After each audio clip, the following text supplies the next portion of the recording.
Hello दोस्तों, इस बार हम बात करेंगे कैप्टन हनीफुद्दीन की। यह कहानी बहुत ही इमोशनल और पावरफुल है क्योंकि इसमें एक सैनिक के साथ साथ एक कलाकार, एक गायक और एक मजबूत माँ की भी कहानी है। हनीफुद्दीन वो जाबाज जिसने बर्फ की चोटियों पर संगीत छेड़ दिया था। जरा सोचिए, एक 24 साल का लड़का जिसके संगीत का शौक था, जिसकी आवाज़ में जादू था और जिसके सामने पूरी ज़िंदगी पड़ी थी, वे अपनी मर्जी से सेना की सबसे कठिन पोस्ट चुनता है जहां तापमान -40 डिग्री सेल्सियस होता है। वो वहां गिटार बजाता है, जवानों का हौसला बढ़ाता है और फिर एक दिन देश के लिए अपना सब कुछ न्यौछावर कर देता है। आज की कहानी कारगिल के उस हीरो की है जिसके शव के सामने लाने के लिए सेना को 43 दिन का इंतजार करना पड़ा। चलिए जानते हैं कैप्टन हनीफुद्दीन की वीरता और उनके बलिदान की दास्तां। हनीफ का जन्म दिल्ली में हुआ था जब वे सिर्फ 6 साल के थे। उनके सर से पिता का साया उड़ गया था।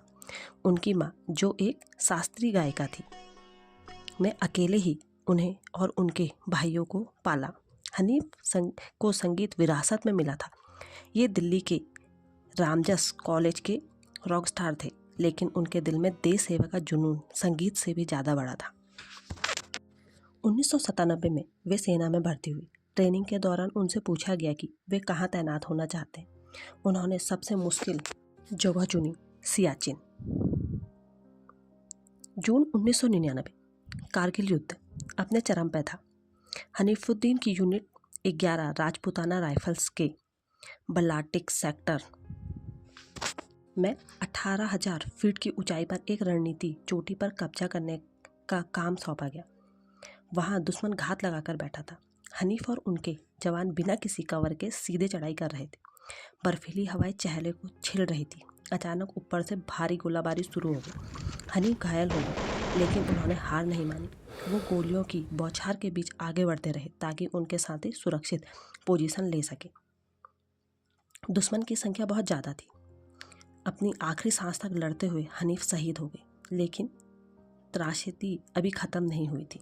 वह इलाका इतना खतरनाक और दुश्मन की फायरिंग इतनी तेज थी कि भारतीय सेना 43 दिनों तक हनीफ का पार्थिव शरीर वापस नहीं ला सका। जब सेना के बड़े अधिकारी उनकी मां से मिलने गए और दुख जताया, वे उनके बेटे का शरीर तुरंत नहीं ला पाए, तो उस वीर मां का जवाब सुनकर पूरा देश दंग रह गया। उन्होंने कहा, मेरा बेटा देश के काम आया, बस यही काफ़ी है। उसके शरीर के लिए किसी और सैनिक की जान खतरे में मत डालिए। 43 दिन बाद जब चोटी पर फतेह हासिल हुई, तब हनीफ को पूरे सम्मान के साथ विदा किया गया। आज कारगिल के उस हिस्से को हनीफ सब सेक्टर कहा जाता है। यह एक फौजी बताता है कि एक फौजी कभी मरता नहीं है, वो बस अमर हो जाता है। कैप्टन हनीफुद्दीन की यह कहानी हमें सिखाती है कि वीरता सिर्फ हथियारों से नहीं, परवरिश और संस्कारों में होती है। अगर आपको यह कहानी पसंद आई तो इस वीडियो के लिए एक लाइक ज़रूर करिए। Thank you for watching.